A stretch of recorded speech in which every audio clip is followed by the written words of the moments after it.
The elements of design are components or parts which can be isolated and defined in any visual piece.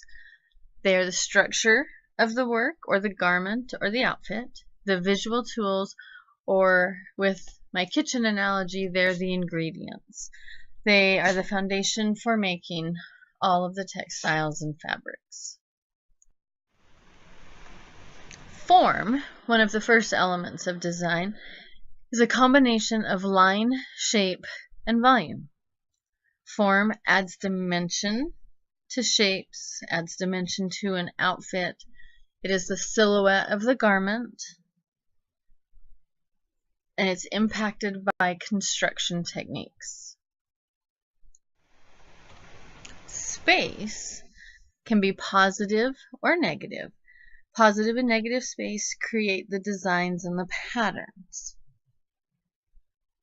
Space can be real or perceived and needs boundaries to shape it. Color is one of the most powerful elements of design. People dress with color to express their feelings, such as black for funerals, red being viewed as powerful,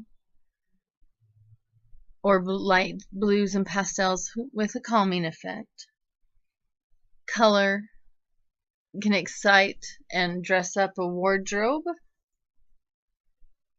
and it can be used to alter shape and size of an object or shape, size, and appearance of a person.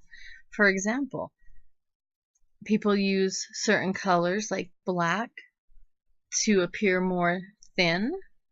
You can use colors to make yourself look older, such as the grays in hair, or you can use color to make yourself appear younger. Texture is important for comfort and appearance of a clothing. Texture can be structural, where it describes the weight or size of clothing. So an example of that would be a sweater can be described as bulky, and that's structural texture. Texture is the surface quality of the garment. It's tactile and it brings character. Texture creates interest and evokes certain responses, and it's determined by the fiber content, yarns, and the method of construction. Line is the most basic element of design. It's used in making a garment, outlining the silhouette, and making patterns. Line just simply connects 2 points and visually directs the eye. Line can create illusions. It can be straight, curved, diagonal, vertical, horizontal, thick, or thin. In clothing especially, line can give the impression of movement or rhythm, and when it's balanced, it can create an overall cohesive outfit. Shape can be used as a logo, a sign. It's on fabrics. It can be found on furniture. It can mean something specific or represent something. For example, Nike has a specific logo and everybody knows that shape. It's a swoosh. Lines created when a beginning and end point meet. It's two-dimensional. It creates forms, and it can be angular, sharp, curved, or rounded. Shape can also be modified and enhanced, especially with color and texture in clothing. Principles of design are concepts that are used to organize and arrange all of the elements of design. They act as the directions for the kitchen analogy. So principles are the directions that mix the elements together into a complete and coherent composition or an outfit.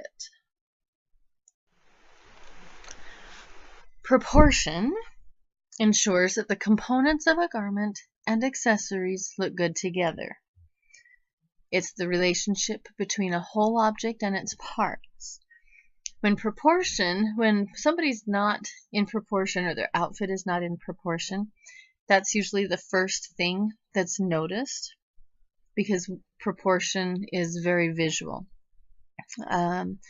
Proportion can be compared with the size of one area to another. Proportion can become very significant with people who have a small frame, and if they wear clothing that's too big for them, it makes them look out of proportion and kind of becomes a little bit chaotic.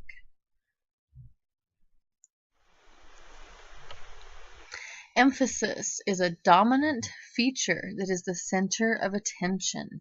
In fashion design, emphasis can be designed with or created with different techniques, such as hemlines, such as necklines, things like that. Emphasis directs the viewer's attention, and it can be used to emphasize certain body parts. So clothing can be designed with a V neckline to emphasize the bust. Strapless dresses are often emphasize shoulders. Bell bottoms were designed to emphasize legs. So emphasis definitely directs the viewer's attention. Balance is an equilibrium of all of the elements. Balance includes 3 types. Symmetrical is the most common, and that's the arrangement of an object or a pattern on a center line, and so that both sides are even. Asymmetrical can be created in clothing. It is a little bit more difficult, but there's a visual weight. So the center line and what's on each side of the center line are not exactly the same, but their visual weight looks balanced. Radial is elements that are radiating out from a center point in a circular manner. In clothing, seams, necklines, and hemlines create balance in clothing. Rhythm. Rhythm is a creative, repetitive blend of movement and visual form in a regular arrangement. Rhythm develops visual unity that enhances the overall beauty and cohesiveness of the outfit. It's a repetition of lines, patterns, shapes, and colors. And in clothing, gathers, pleats, buttons, and tucks can all create a rhythmic effect. Harmony and unity. Harmony is the combination of design elements and principles in creating a whole outfit that works together, is cohesive, and aesthetically pleasing. Harmony determines the overall look of the garment and results when all of the elements work together in an interesting composition so that they enhance each other instead of distract from the overall design.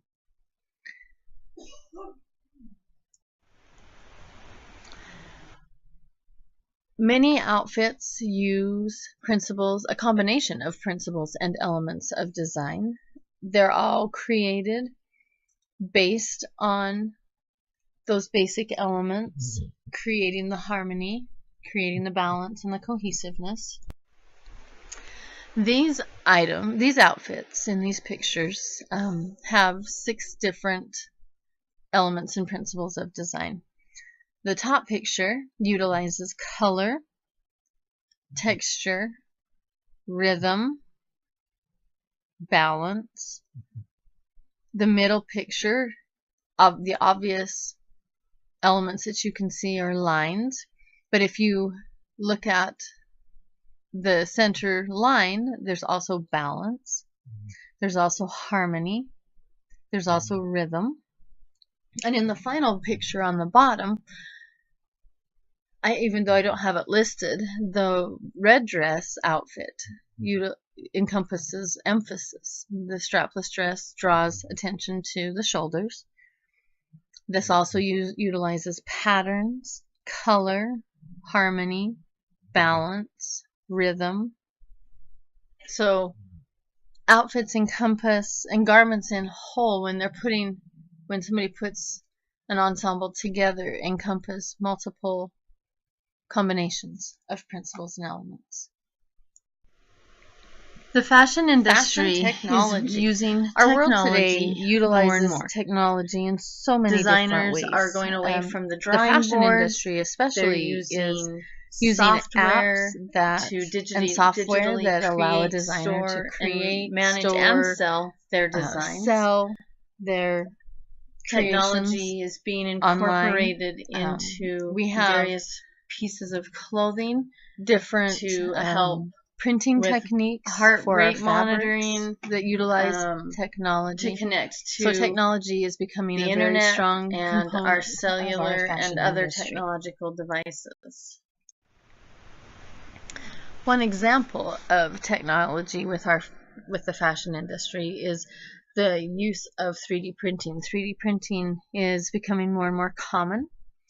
One example of that is Adidas. They are working to have by the end of 2018 a customizable 3D printed shoe that from start to finish could be completed within 24 hours and can be designed specifically for the wearer and the person that's buying them.